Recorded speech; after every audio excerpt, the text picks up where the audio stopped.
ये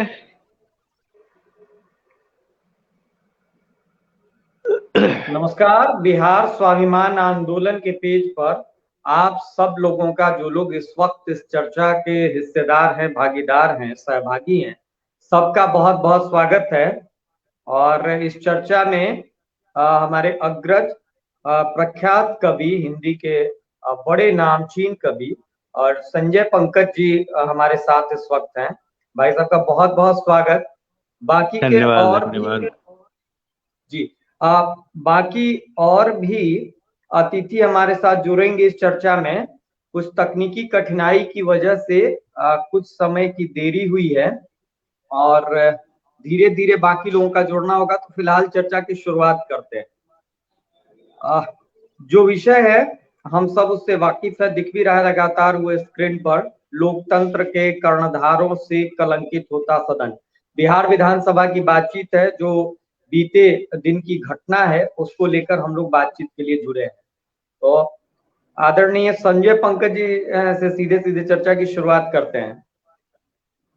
विमल कुमार परिमल जी भी जुड़ रहे हैं, अब से थोड़ी देर में जुड़ेंगे। बहरहाल चर्चा की शुरुआत करते हैं। भाई साहब, बिहार विधानसभा की जो तस्वीर है, निसंदेह वो तस्वीर, और ऐसे समय में वो तस्वीर निकल के आई है जब हम बिहार दिवस को सेलिब्रेट कर रहे हो, और उस समय बिहार के विधानसभा से एक ऐसी शर्मनाक तस्वीर निकलती है जो राष्ट्रीय अखबारों में खबरों की सुर्खियां बनती है, टेलीविजन में सुर्खियां बनती है। पूरे घटनाक्रम को समग्रता में आप कैसे देखेंगे? बिहार एक बार फिर अपने नेताओं के कारण राष्ट्रीय अंतर्राष्ट्रीय स्तर पर जहां तक मीडिया के माध्यम से यह खबर गई वहां तक फिर बदनाम हुआ है। और यह बदनाम हुआ है उस दिन जबकि हम भगत सिंह, सुखदेव और राजगुरु तीनों का स्मरण कर रहे थे। साथ ही साथ प्रसिद्ध समाजवादी चिंतक नेता राम मनोहर लोहिया जी का भी स्मरण कर रहे थे। और जैसा कि अमिताभ भूषण जी आपने सही कहा कि हम गौरवशाली बिहार का स्मरण करते हुए बिहार दिवस का आयोजन हमने किया था। कोरोना काल के कारण, कोरोना की आती हुई दूसरी लहर के कारण बड़े पैमाने पर तो आयोजन नहीं हो सका बिहार दिवस का, लेकिन पूरा बिहार गौरवान्वित हो रहा था कि हमारा आज दिन है, हमारे बिहार का यशोगान किया जाएगा, गौरव गान किया जाएगा। और ठीक दूसरे दिन बहुत ही ऐतिहासिक तारीख पर विधानसभा में, जिस विधानसभा या जिस सदन पर, जिस संसद पर हमारी निगाहें होती हैं, हम अपने नेतृत्व को पूरे विश्वास के साथ भेजते हैं, लेकिन उस नेतृत्व की इस तरह की असंवैधानिक हरकत, इस तरह की अराजक हरकत और इस तरह की अमानवीय हरकत जब हमारे सामने आती है तो हमें अपने चयन पर शर्मिंदा ही केवल नहीं होना पड़ता है, बल्कि हमें अपने मनुष्य होने पर भी सोचना पड़ता है। राजनीतिक परिदृश्य के संदर्भ में मैं एक बड़े कवि महाकवि जानकी वल्लभ शास्त्री की इन पंक्तियों से बात शुरू करना चाहूंगा। दुर्भाग्य है प्रजातांत्रिक व्यवस्था में और यह सत्य है कि कुपथ कुपथ रथ दौड़ाता जो पथ निर्देशक वह है, लाज लजाती जिसकी कृति से धृति उपदेशक वह है, मूर्त दंभ गढ़ने उठता है शील विनय परिभाषा, मरण रक्त मुख से देता जन को जीवन की आशा। शायद प्रजातांत्रिक व्यवस्था में जनता भी विवश है, क्योंकि जितनी पार्टियां हैं सब जिस तिस आधार पर, जिस तिस तरह के चयन पर टिकट देकर भेजती है, हमें तो उन्हीं के बीच से चुनना है। हमारी लाचारी है, वे अच्छे हैं बुरे हैं, लेकिन हमें अगर दलगत राजनीति के पक्ष में जाना है तो हम उसी दलगत राजनीति के अंतर्गत किसी एक दल के उम्मीदवार को हम अपना वोट देंगे। लेकिन वह उम्मीदवार हो सकता है कि दल बदलू हो सकता है कि वह अराजक हो सकता है कि जिन लोगों के कारण उसका प्रवेश इस दल में हो गया और उस दल में जैसे तैसे, यह किसी से अब छिपा हुआ नहीं है,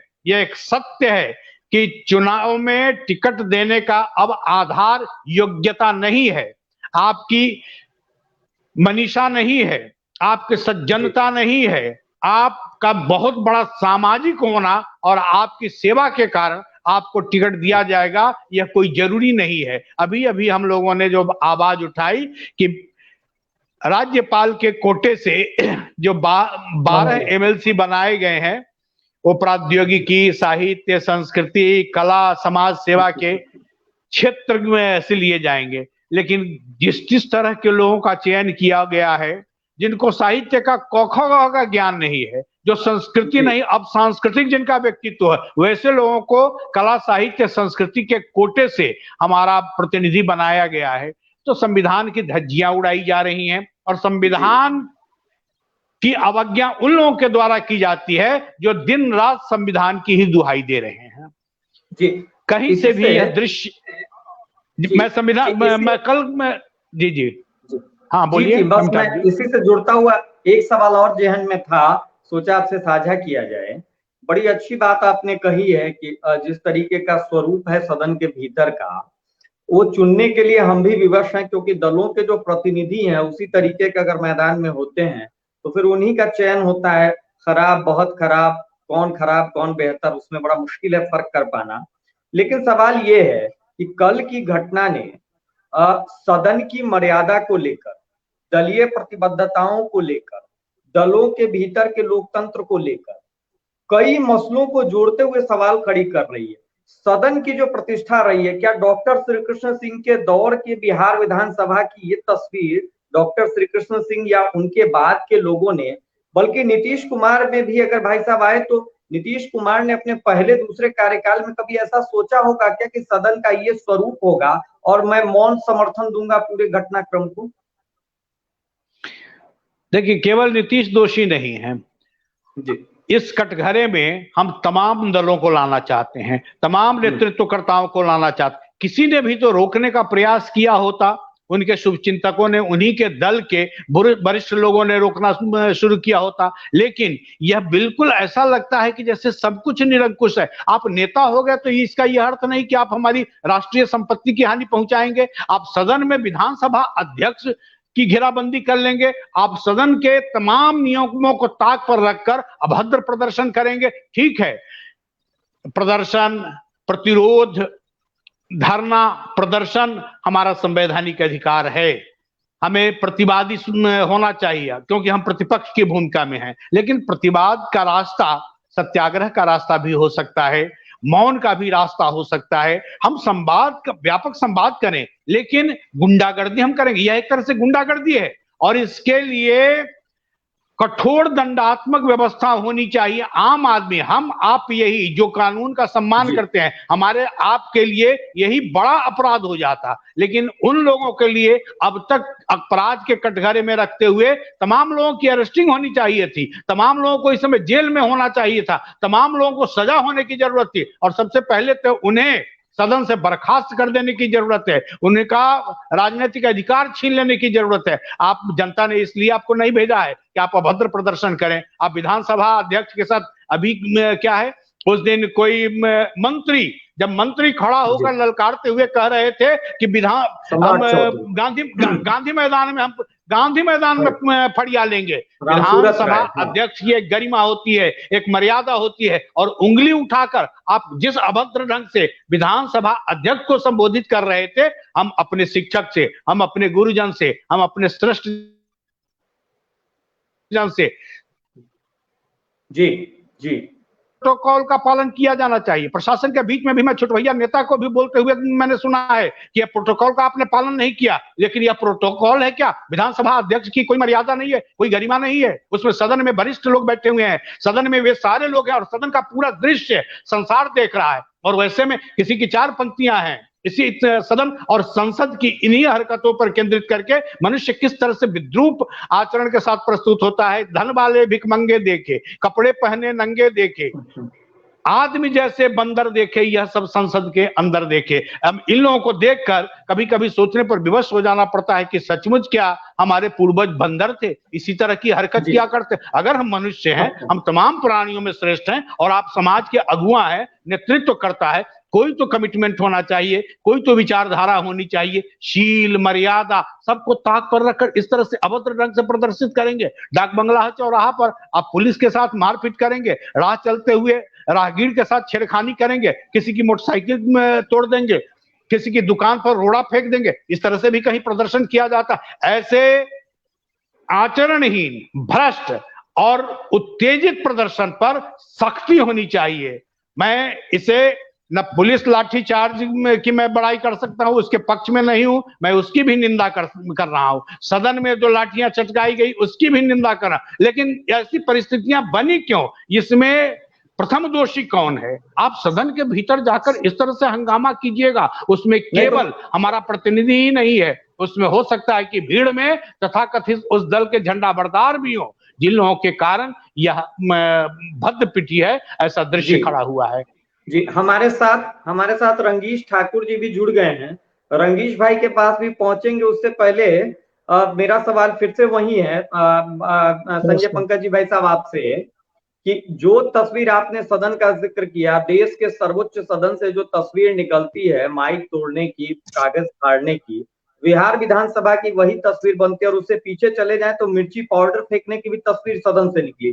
तो जब विरोध के लिए इन तरीकों को प्रोत्साहित किया जाए, इन्हीं तरीकों को मान लिया जाए कि सार्थक विरोध का मतलब यही है कि सदन के भीतर माइक तोड़ दिया जाए, आसन पर उंगली उठाई जाए, तभी हम खबरों का हिस्सा बनेंगे, सुर्खियों का हिस्सा बनेंगे, तो वो क्रम तो स्वाभाविक तौर पर निचले सदन में राज्य के तमाम विधानसभाओं में ऐसी तस्वीर निकलती रहेगी।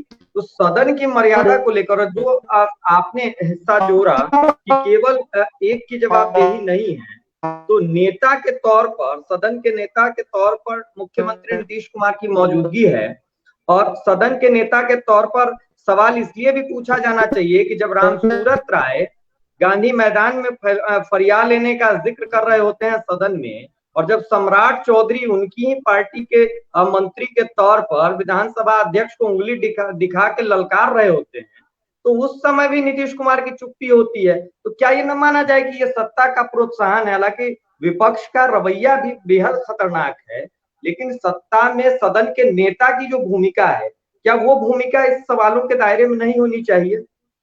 बिल्कुल।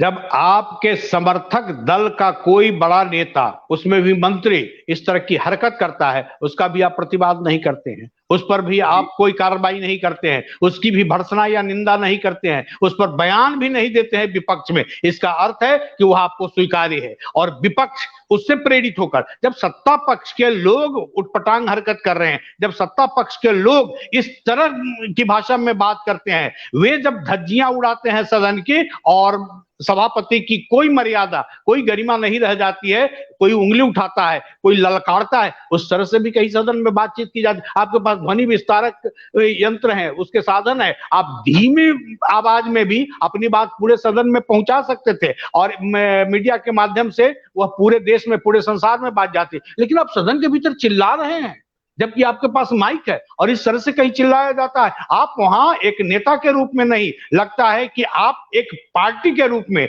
आप एक दबंग के रूप में, आप एक लड़ाकू के रूप में, आप एक अपने आप को फड़ियां लेने की मुद्रा में, इस तरह की भाषा में बात की जाती है, और इसमें आपका समर्थक दल का मंत्री बात कर रहा है, उसको आप मौन रहकर प्रोत्साहित करते हैं। सम्राट चौधरी उंगली दिखाते हैं, उनका कोई प्रतिवाद नहीं होता है, तो मनोबल तो बढ़ेगा ही। और विपक्षी तो ऐसे ही, और वैसे विपक्षी जो हारे हुए हैं, जो खुन्नस में हैं, राजद वाले, इन लोगों का पहले भी किस तरह का बर्ताव रहा है, किस तरह का प्रदर्शन रहा है, इस तरह से कहीं प्रदर्शन किया जाता है, अपनी ही संपत्ति को विनष्ट किया जाता है, अपनी ही जनता को पीटा जाता है। अब और पहले अगर मुख्यमंत्री हैं, उन्हें इसके आचरण का पता है, तो आपने सुरक्षा की घेराबंदी मजबूत क्यों नहीं की, पहले ही कार्रवाई क्यों नहीं की, एक एक व्यक्ति के पीछे क्यों नहीं इस तरह की व्यवस्था रही कि कोई उग्र होकर सभापति के आसन तक न जाए। ये तो बहुत आसानी से, जैसे गुंडागर्दी की छूट हो, अभद्र भाषा का प्रयोग आप करें, इसके लिए पूरी तरह से इजाजत है। इस पर कठोर दंडात्मक कार्रवाई होनी चाहिए,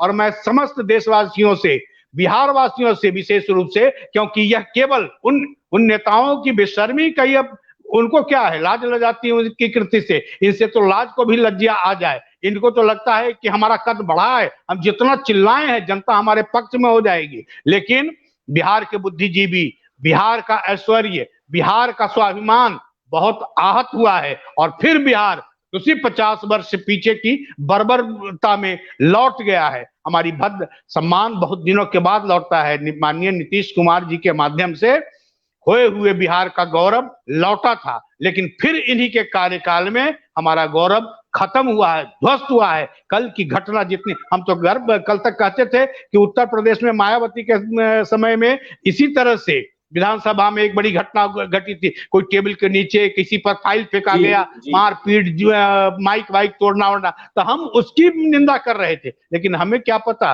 कि कल को उससे भी बड़ी शर्मनाक घटना हमारे अपने ही प्रांत में हो जाएगी और उनके द्वारा होगी जिनको हमने विश्वास के साथ चुनकर, जिनकी शालीनता में यकीन किया, जिनके नेतृत्व में यकीन किया, जिन पर हम गर्व करते हुए अपना वोट देकर उनको भेजे और उस तरह से उनका रूप प्रकट हुआ। यह बहुत ही निंदक है और इस पर निश्चित रूप से बड़ी कानूनी कार्रवाई होनी चाहिए और ऐसे लोगों को चिन्हित करके, जैसे पुलिस अपराधी को चिन्हित करके दंड तक पहुंचाती है, ऐसे लोगों को चिन्हित करके, वो तो सब रिकॉर्डिंग में है, ऐसे लोगों को चिन्हित करके उन्हें तुरंत सदन से बर्खास्त करें और उन पर कानूनी कार्रवाई करते हुए सजा भी उन्हें देने का प्रावधान तय करें। यह जब तक नहीं होगा इनका इसी तरह से मनोबल बढ़ता रहेगा। और ये एक तरह से कहिए कि कल सदन के भीतर गुंडाई हुई है, वह नेतृत्व का चरित्र नहीं होता है।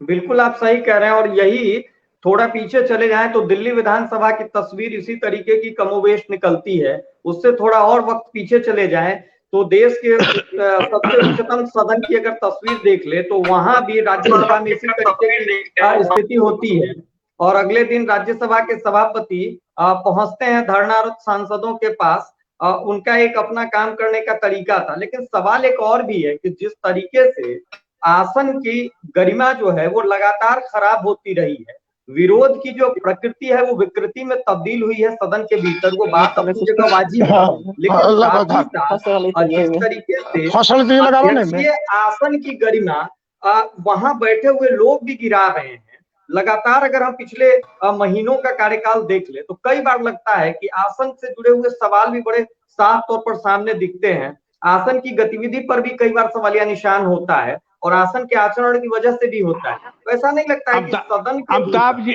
अमिताभ जी सत्ता सुख का लोभ है यह। अगर नैतिकता रहती, लाल बहादुर शास्त्री ने त्याग पत्र दे दिया था, एक रेल दुर्घटना हुई त्याग पत्र दे दिया था कि मैं कहीं ना कहीं से अयोग्य हूं।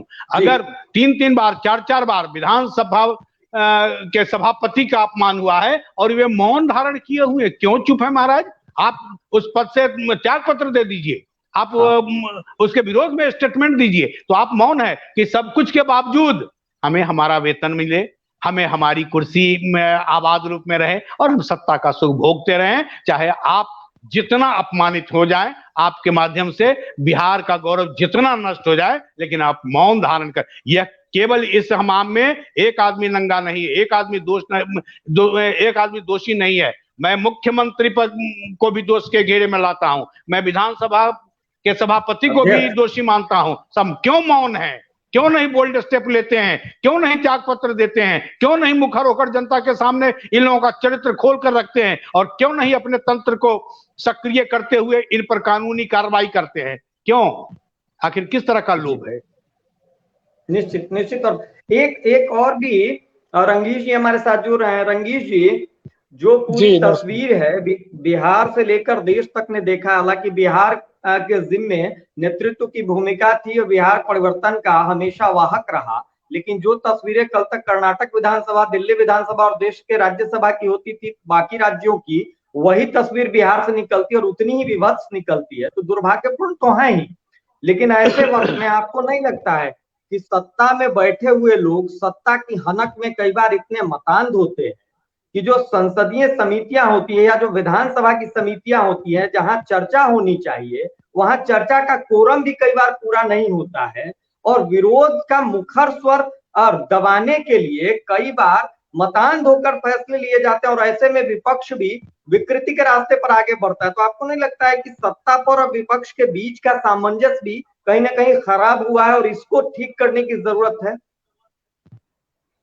बिल्कुल ठीक कह रहे हैं आप। ये जो दोनों के बीच दूरी है, ये दूरी को पाटने का काम होना चाहिए। हम लोग देखते हैं कि इधर से तो बातचीत हो रही है, लेकिन दल के परे लोगों के साथ व्यक्तिगत संबंध तो होते हैं, लेकिन जब हम किसी विधेयक की बात करते हैं उस समय दोनों के बीच दूरी बढ़ जाती है। हम देखते हैं शादियों के मौके पे कई बार बड़े जो विपक्षी दल के नेता है वो भी जाते हैं, पारिवारिक संबंध उनका है, लेकिन जनता के हित में जो फैसले लेने होते हैं उस समय इनकी दूरी बढ़ जाती है और ये ऐसे बात करते हैं जैसे एक दूसरे के दुश्मन हो। सही कहा अभी संजय पंकज जी ने कि जो भी चीजें हैं हम कैसे लोगों को लेके आते हैं, उस प्रक्रिया के पीछे आप जाइए। मैं बहुत दुखी नहीं हूं, मैं मानता हूं कि जब ऐसे लोग के जब हम बबूल का पेड़ बोएंगे तो उससे हम आम की उम्मीद नहीं करें।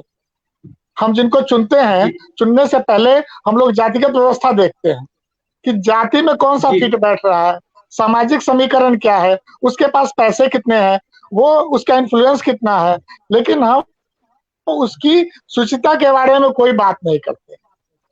और एक दल की बात नहीं है, सभी दलों के साथ अगर आप देखेंगे तो एक ही पैमाना है। इधर से आया, कल तक वो आरजेडी में था, कल को आप जेडीयू में आ गए, परसों वो बीजेपी में रहेगा। अभी देखिए जो दल में मनोनयन ही हुआ है, आप देखेंगे कल को जो ओवैसी के साथ खड़े थे आज वो विधान परिषद के सदस्य माननीय हो गए और वो भाई भाई के साथ आ गए। तो कल को आप गाली दे रहे थे, आज यहाँ आ गए हैं। तो हम जब बबूल लगाएंगे तो आम की उम्मीद नहीं करें। आप अगर पहले से देखेंगे तो जिस तरह से राजनीति का अपराधीकरण हुआ, बाद में अपराधियों ने कहा कि भाई ये तो हमारा ही सहयोग लेकर के ये सत्ता में बैठ रहे हैं, तो हम क्यों नहीं आ जाएं। तो जब अपराधियों को आप राजनीति में ले आएंगे, पहले तो राजनीति का अपराधीकरण हुआ, अब अपराधियों का राजनीतिकरण हो रहा है। तो ऐसे लोग जब राजनीति में आएंगे तो ऐसा ही होगा, पहली बात। दूसरी बात क्या है, हम कम दोषी नहीं है, हम भी ऐसे ही लोगों को चुनते हैं। अगर अमिताभ भूषण जैसे लोग, संजय पंकज जी जैसे लोग अगर चुनाव में खड़े होंगे तो हम लोगों की यही रहती है, अरे अमिताभ जी तो अच्छे व्यक्ति हैं, संजय पंकज जी तो बहुत अच्छे व्यक्ति हैं, लेकिन चुनाव में जीतने वाले नहीं। तो भाई अब जिताऊ लोगों को हम जब जिताएंगे, जिताऊ लोग कैसे हैं उनके चरित्र पे हम नहीं जाएंगे तो हमको ये दिन देखने पड़ेंगे। मेरा ये मानना है कि शुरू से ही हम लोगों को जी बहुत महत्वपूर्ण आपकी टिप्पणी है। संजय भाई साहब के पास वापस चलते हैं। जो तस्वीर सदन के भीतर से निकली, निश्चित तौर पर हम सब उस तस्वीर से बेहद परेशान हैं, मर्माहत हैं और उम्मीद करते हैं कि दोबारा सदन से ऐसी कोई तस्वीर न निकले। सदन के भीतर की परिस्थितियां बेहतर हो, उसकी साख और बेहतर हो, यह सबकी कामना है। लेकिन सवाल ये है कि चलिए जिस तरीके से राजद के या विरोधी दल के जो विधायक थे उनका जो आचरण था वो अमर्यादित आचरण था, लेकिन नियंत्रण की जो कोशिश की गई, महिला विधायकों को भी बाल घसीट के बाहर निकाला गया। क्या इस तरीके से पुलिस को भीतर भेज करके सदन के भीतर से खींच के बाहर निकाला जाए, लात और घूंसों से मारा जाए, क्या इसके अलावा भी विकल्प हो सकता था या उन विकल्पों का उपयोग नहीं किया गया या वो विकल्प ही नहीं थे, सिवाय इस बात के कि मतान धो करके, कूट के, पीट के, उठा के फेंका ही जा सकता है, या उसके बीच का भी कोई रास्ता था? बीच का बिल्कुल रास्ता था। चाहते तो आप सब तरह से नियंत्रण कर सकते थे, आपके पास तंत्र है, आपके पास बल है, आपके पास संसाधन है, आप अलग अलग जगह पर टुकड़ा टुकड़ा में उस प्रदर्शनकारियों को रोक सकते थे। लेकिन पुलिस भी बार बार निरंकुश हुई। जब शिक्षिकाओं के ऊपर पुलिस बर्बरता के साथ डंडे चार्ज करती है, दौड़ा दौड़ा कर महिलाओं को सरेआम इसी पटना में पीटा गया है, और पीटा गया है किसी दूसरे के राज में नहीं, इसी नीतीश बाबू के समय में महिलाओं सुशासन में, जिसमें कहते कि हम स्त्रियों को आगे ला रहे हैं, स्त्रियों को सम्मान दे रहे हैं, आरक्षण दे रहे हैं। स्त्रियां जब अपने हक में सड़कों पर निकल जाती हैं आवाज बुलंद करते हुए, तो आपकी पुलिस क्या करती है? उन्हें रोकती है, समझाती है, आप संवाद करते हैं उनके हक के लिए। संवैधानिक ढंग से आप संवाद का द्वार खोलते हैं क्या? आप उन पर बर्बरता के साथ आप उनकी आवाज को कुचलने का प्रयास करते हैं, डंडे चार्ज करते हैं। छात्रों की पिटाई हुई है, शिक्षकों की पिटाई हुई है, महिलाओं की पिटाई हुई है। तो पुलिस जैसे केवल पीटने के लिए ही है, यह मान कर चला जाए, पुलिस आपकी अगर कहीं हत्या हो रही है, कहीं डकैती हो रही है, सूचना के बाद भी पुलिस नहीं पहुंच पाती है, लेकिन ये अपराधियों की भीड़ नहीं होती है। शिक्षक या महिलाएं या जो भी करें, ये अपराधियों की भीड़ नहीं है। कल भी किसी दल विशेष के कार्यकर्ता थे जुलूस में, लेकिन जिस तरह के लोगों का समावेश उस पार्टी में कर लिया जाता, ये रंगे सियार है। और ये रंगे सियार आज भाजपा में भी घुस गए हैं, जदयू में भी घुस गए हैं। तो कब तक हुआ उनका बंद रहेगा? कभी न कभी तो उनका मूल चरित्र उभर कर सामने आ जाता है। वे पक्ष में रहें या विपक्ष में रहें, इससे कोई फर्क नहीं पड़ता है। सवाल चरित्र का है, और चरित्र का संकट सदन के भीतर इतना बुरी तरह से खड़ा है, संविधान की धज्जियां उड़ाई जा रही। मैं कह रहा हूं ना, इसी अपराध के लिए हमको आपको अब तक जेल में भेज दिया गया रहता। हम पर आप पर घर तक पुलिस पहुंचकर दंडात्मक कार्रवाई कर चुकी होती, लेकिन ये लोग अभी छुट्टे हैं, ये बयान दे रहे हैं, इलाज करवा रहे हैं झूठ मूठ का, ये और अराजकता पैदा कर रहे हैं। इन लोगों ने भी गलत किया, पुलिस ने भी जिस तरह से घटी। एक महिला को नियंत्रित करने के लिए घसीटना कोई जरूरी है क्या? 2 से 3 महिला पुलिस उसे नियंत्रण में रख सकती थी, उसे रोक सकती थी, लेकिन घसीट कर। और जिस तरह का दृश्य मीडिया के माध्यम से हम लोगों ने देखा कि पीठ एक व्यक्ति को नियंत्रित करने के लिए 2 पर्याप्त हैं, लेकिन एक व्यक्ति पर 50 हैं और 50 उसकी पिटाई कर रहे हैं। यह किस तरह की? ठीक है कि उन्होंने गलत हरकत की, तो बिना पीटे हुए भी उन्हें आप कानून, जब अपराध करते हुए को भी आम आदमी को पीटने का कोई अधिकार नहीं है। आम आदमी अगर अपराधी को रंगे हाथों पकड़ने के बाद दंडित करना चाहती है आम जनता, तो उसके लिए भी कानून का डंडा है, उसको भी आप कटघरे में खड़ा करते हैं। तो इस पुलिस को क्यों नहीं, उन लोगों को क्यों नहीं? आप बाउंसर रखते हैं, आपके अपने दल के लोग जिस तरह से, एक कांग्रेसी विधायक की बुरी तरह से पिटाई हुई है, वस्त्र पूरा फटा हुआ, और एक पर जैसे सैकड़ों आदमी पिटाई करने के लिए तत्पर है। सारा का सारा दृश्य, और किसी एक पर हम दोषारोपण नहीं कर सकते हैं।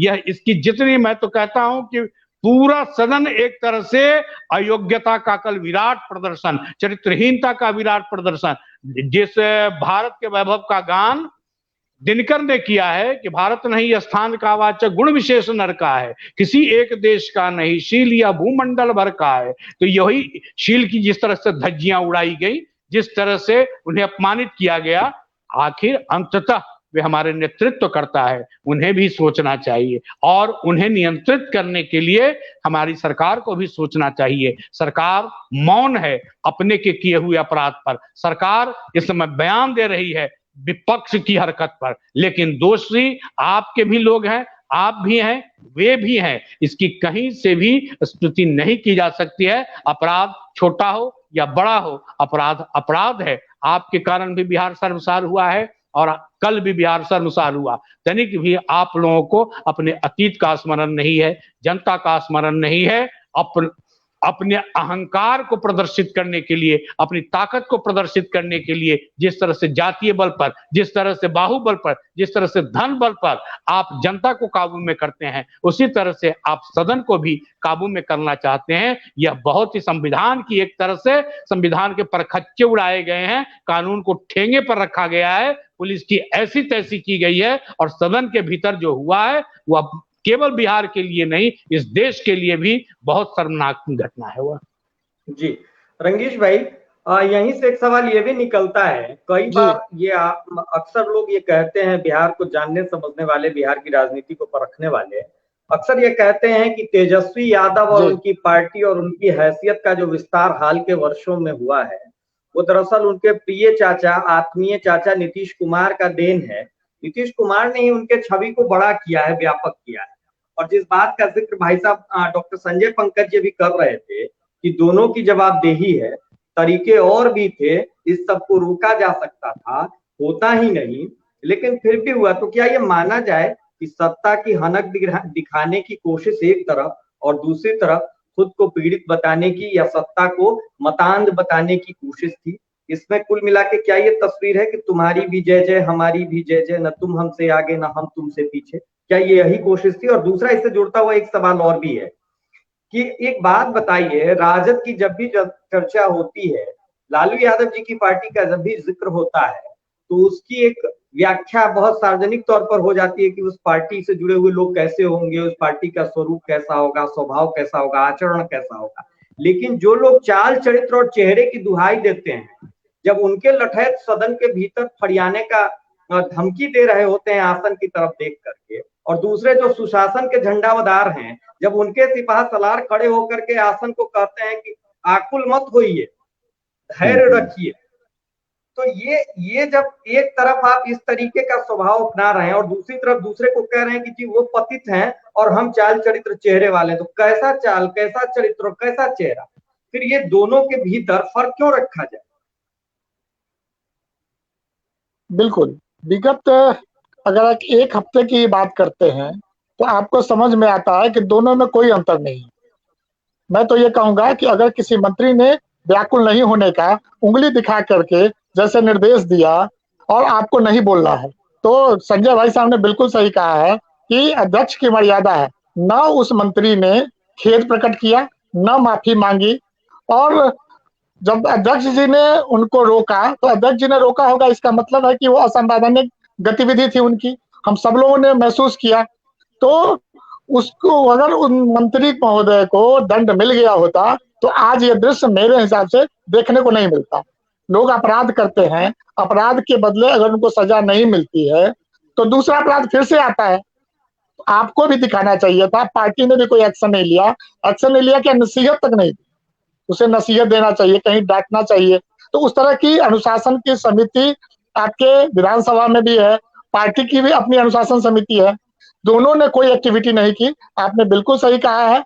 अगर आप सम्राट चौधरी की बात करते हैं तो उनको ले आया गया, कहाँ से लाया गया? अगर आप राजद के लिए कहते हैं तो उनका ये चरित्र है, तो राजद के चरित्र को आपने क्यों अपनाया? आप अगर चाल चरित्र चेहरे की बात करते हैं तो हमारे घर में कौन आएगा इसको हम तय करेंगे। हमारे घर में कोई अपराधी व्यक्ति घर में हमने घुसने की इजाजत हम नहीं देते। आपने क्यों दी? तो पति पावनी है ना। अच्छा रगेश जी, तो सोचने वाला विषय यह भी है कि सभापति क्यों मौन है? सभापति के साथ ये 5वीं या 6ठी घटना हुई है, सभापति के क्यों मौन है? पहली घटना के बाद खामोश रह, दूसरे के बाद रिएक्ट करते। मैं इसमें मेरा कहना है कि मैं बिल्कुल जी, मैं केवल एक घटना जोड़ना चाहता हूं। आप दोनों लोगों के ध्यान में होगा, थोड़े समय पहले अगर चले जाए, शुरुआती दौर में जब इस सदन की शुरुआत होती है, उसी दौर में एक घटनाक्रम होता है। विपक्ष के नेता तेजस्वी यादव खड़े होते हैं और मुख्यमंत्री नीतीश कुमार के संदर्भ में दो घटनाओं का जिक्र करते हैं। एक थेसिस चोरी करने का वो आरोप, जिसमें कोर्ट का फैसला भी आया था, उसमें जुर्माने की रकम भी अदा की गई थी, उसका जिक्र था, और दूसरा एक पुराने हत्याकांड का।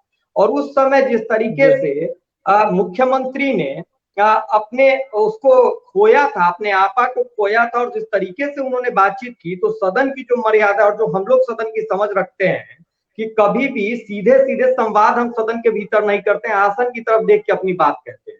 लेकिन जिस लहजे में खुद सदन के नेता ने नेता प्रतिपक्ष के साथ बातचीत किया था और आसन की स्वीकृति रही, बार बार कहने के बाद भी आसन की तरफ से कोई टिप्पणी नहीं हुआ, तो ये वहीं से सिलसिला शुरू हुआ। ऐसा मुझे लगता है कि आसन ने अपने कद को बौना करने की शुरुआत वहीं से कर ली थी, और शायद मुझे लगता है कि आज के दौर में आसन का कद बहुत बौना हो गया है विधानसभा बिहार के परिप्रेक्ष्य में, अगर हम कहें तो। ये मेरा अपना मानना है, बाकी आप लोग बेहतर कहेंगे, आप लोगों की बेहतर समझ भी है।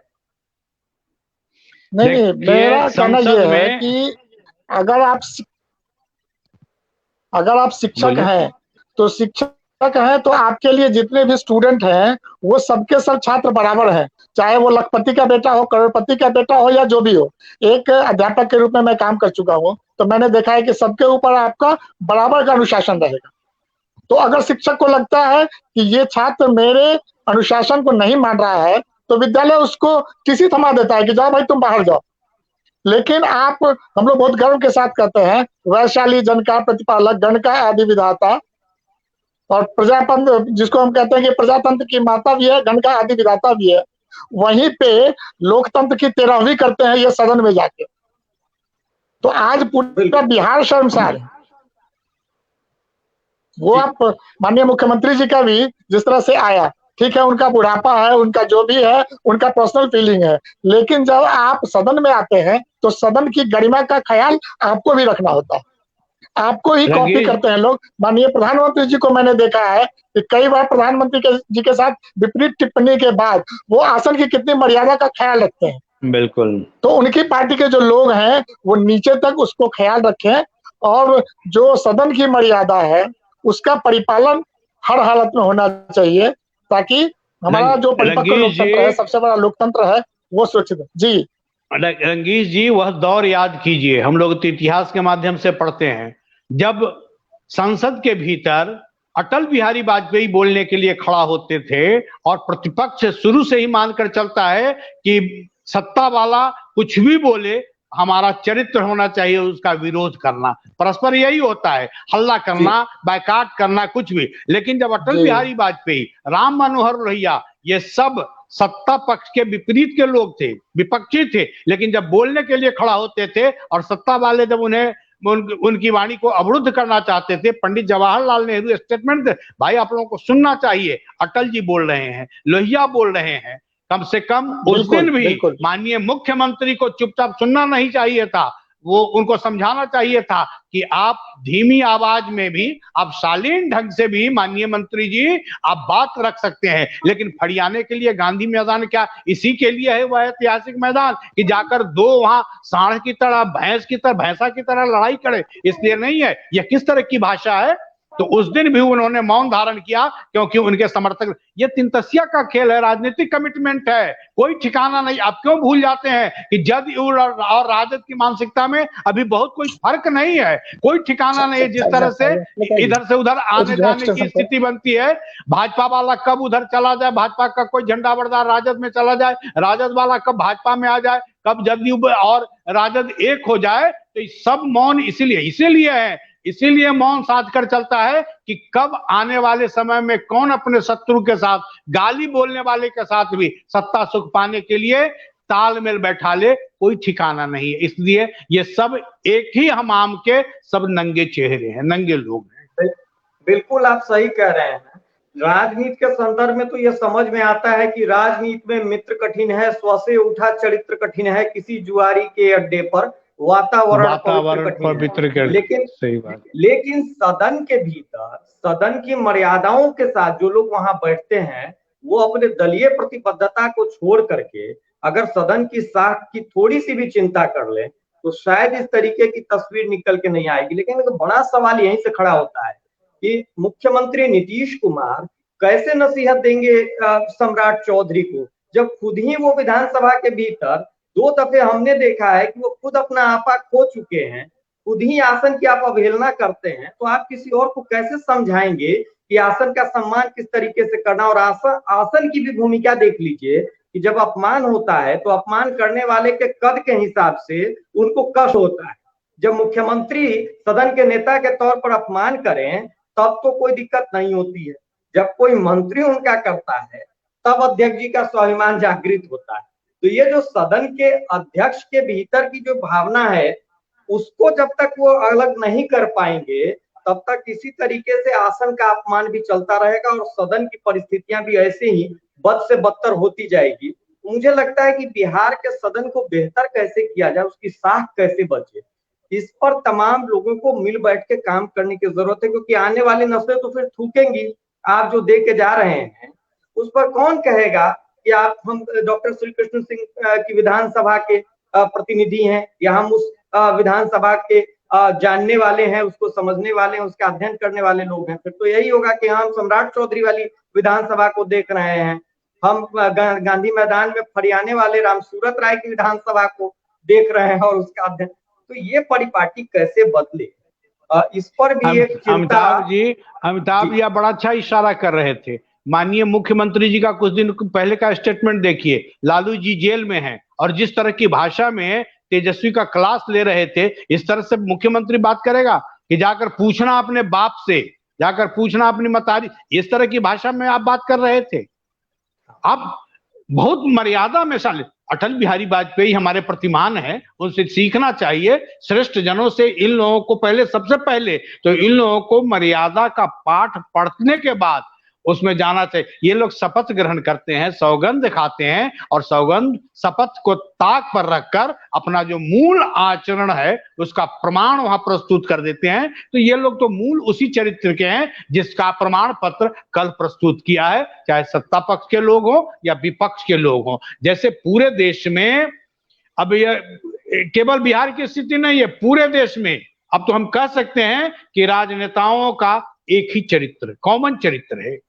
और इसमें कभी कर्नाटक में हंगामा, कभी उत्तर प्रदेश में हंगामा, कभी महाराष्ट्र में हंगामा, हर जगह जैसे वो ये लोग मानकर चलते हैं कि वह उनका संवैधानिक, नैतिक और होने का स्वाभिमान पूर्ण यह अधिकार है। जब तक हल्ला नहीं करेंगे, जब तक अभद्र भाषा में बात नहीं करेंगे, शायद उनके झंडा बरदार उनके लिए जय जयकार नहीं करेंगे। तो अनैतिकता का विष तो पूरे वातावरण में घोल दिया गया है। इसलिए बुद्धिजीवियों को, सज्जनों को और देश के संभ्रांत नागरिकों को पूरी समझदारी के साथ प्रतिवादी स्वर अख्तियार करते हुए एक मजबूत पहल करने की जरूरत है। बिना इसके ये लोग नहीं, क्योंकि कानून को ठेंगे पर रखेंगे, प्रशासन को ठेंगे पर रखेंगे, संविधान की धज्जियां उड़ाएंगे और इसी तरह से अपना आचरण प्रस्तुत करते हुए रहेंगे। किसी समस्या के समाधान के लिए नहीं है, अपने अपने अहंकार की तुष्टि के लिए ये लोग बेचैन है और जैसे तैसे सत्ता से चिपके रहना चाहते हैं। वे पक्ष के हों या विपक्ष के हों,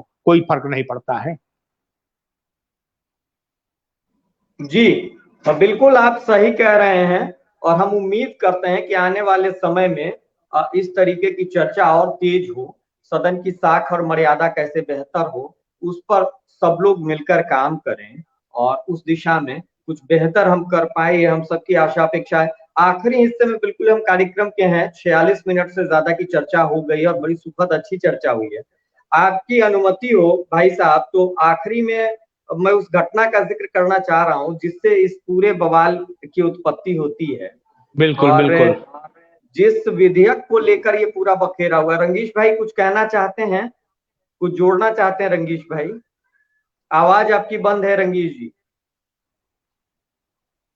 संभवतः तकनीकी खराबी की वजह से रंगीश जी नहीं। तो कुल मिला के ये भाई साहब आपकी जानकारी में, हमारी जानकारी में तो है, लेकिन जो लोग इस वक्त सुन रहे हैं इस चर्चा को, उनके लिए सरसरी तौर पर मुझे लगता है कि एक बार उस विधेयक का भी जिक्र हो जाना चाहिए जिस विधेयक के कारण ही इतना सारा बवाल हुआ है।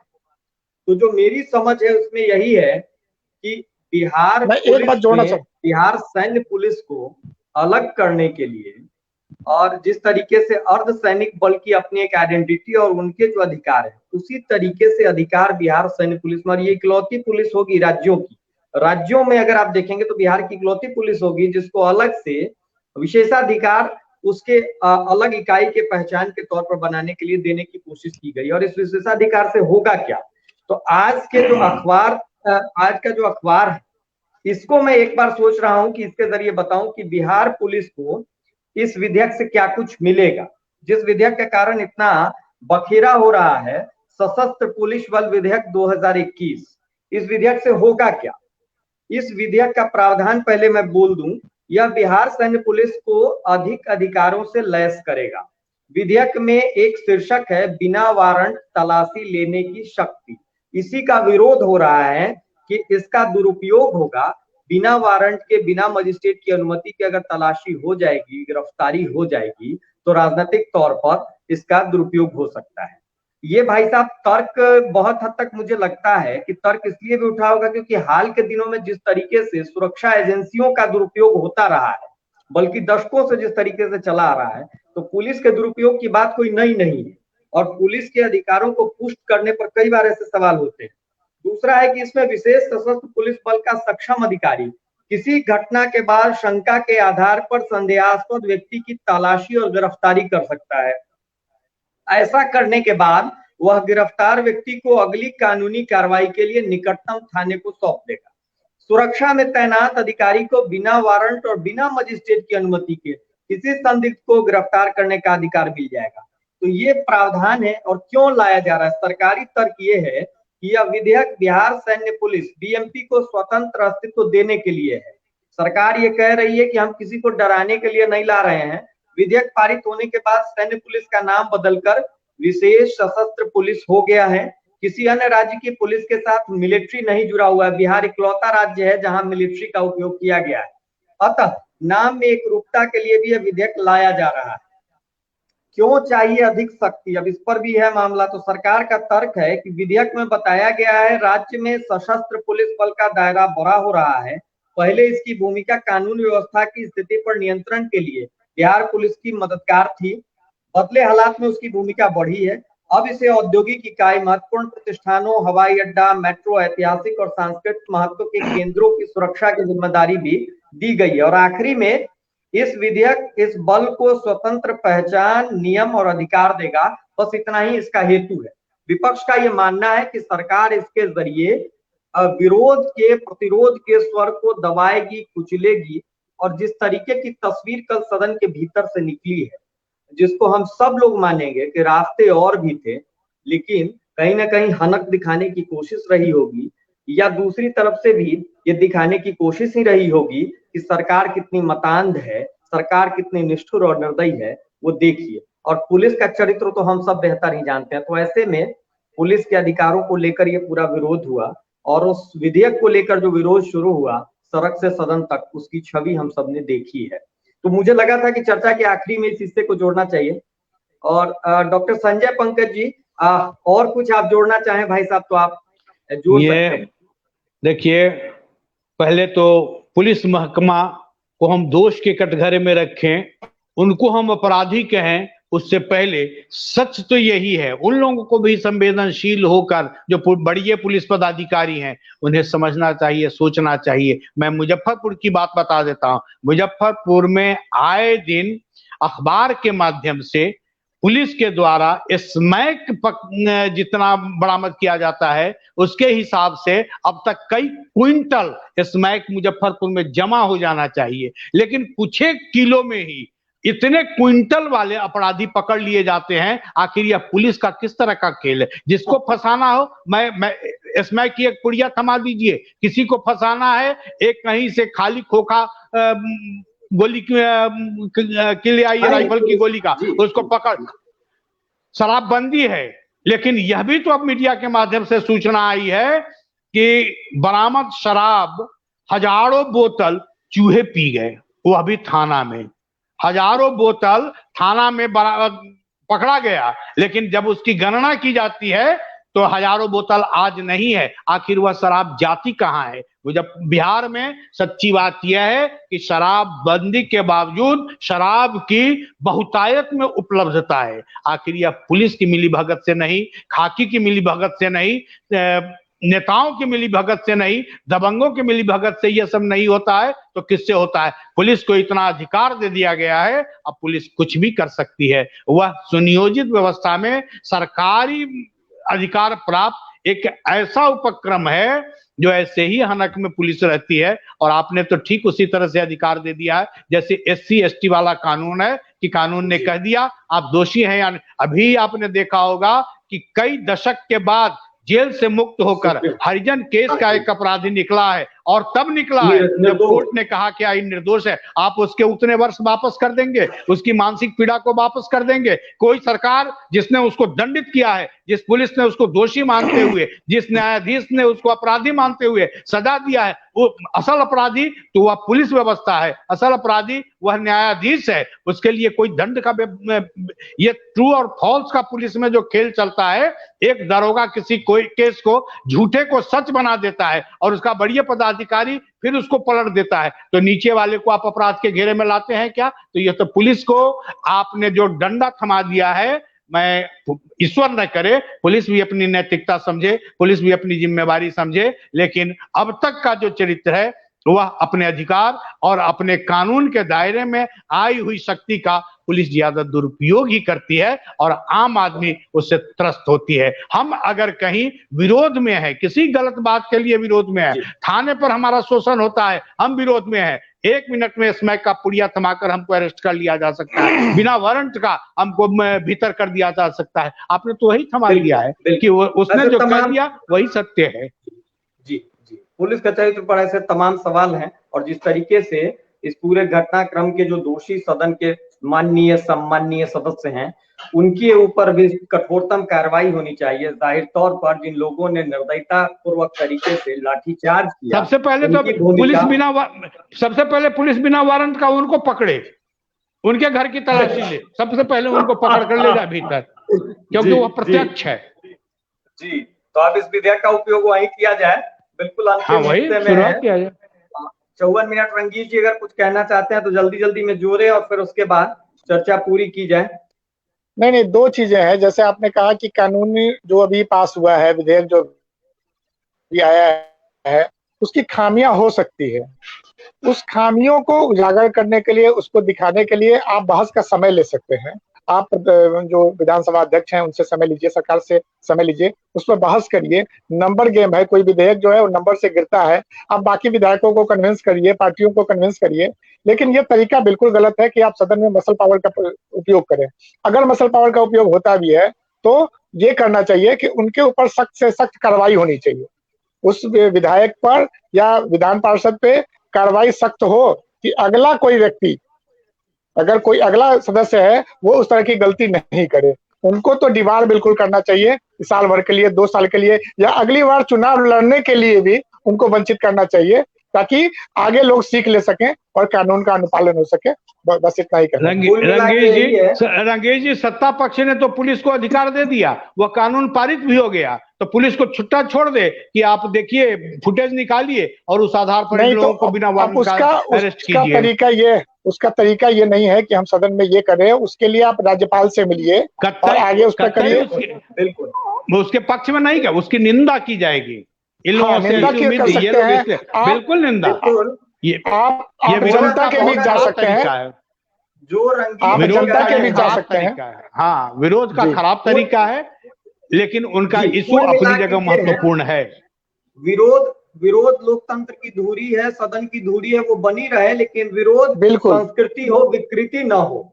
विरोध की संस्कृति प्रबलतम हो, विरोध की विकृति हावी न हो किसी भी सदन में या सड़क पर। अमिताभ जी, एक छोटी सी बात मैं बता दूं, हम लोग साहित्य की दुनिया में किसी की रचनात्मकता के प्रति असहमति जाहिर करते हैं, लेकिन ऐसा कुछ नहीं है कि हम लोग अभद्र ढंग से एक दूसरे पर अपना विचार थोपते हैं। सहमति असहमति ये तो बुद्धिजीवियों का चलता रहता है, लेकिन इसके लिए आप मार कीजिए। विरोध की भी मर्यादा होनी चाहिए। बिल्कुल, विरोध की विकृति न बढ़े, विरोध की संस्कृति प्रबलतम हो, बिल्कुल बिल्कुल बेहतर चले, सदन बेहतर चले। बातचीत बहुत अच्छी रही। आप सब लोग, जो लोग इस वक्त सुन रहे हैं और आगे भी सुनेंगे, आप सबके सलाह, सुझाव, आलोचना, समालोचना सबका हमेशा की तरह स्वागत है। इस बातचीत को यहीं विराम देते हैं। जो अतिथि हमारे साथ जुड़ पाए, आदरणीय डॉक्टर संजय पंकज जी अग्रज हैं, आपका बहुत आभार। रंगीश ठाकुर जी, बिहार स्वाभिमान आंदोलन, इस पेज के आप संस्थापक हैं, और आपके इस अभिनव प्रयास के लिए बहुत बहुत आपका भी आभार। और जो लोग इस वक्त जुड़े हुए हैं, सब लोगों का बहुत आभार, शुक्रिया, नमस्कार। बहुत नमस्कार। नमस्कार जी, नमस्कार।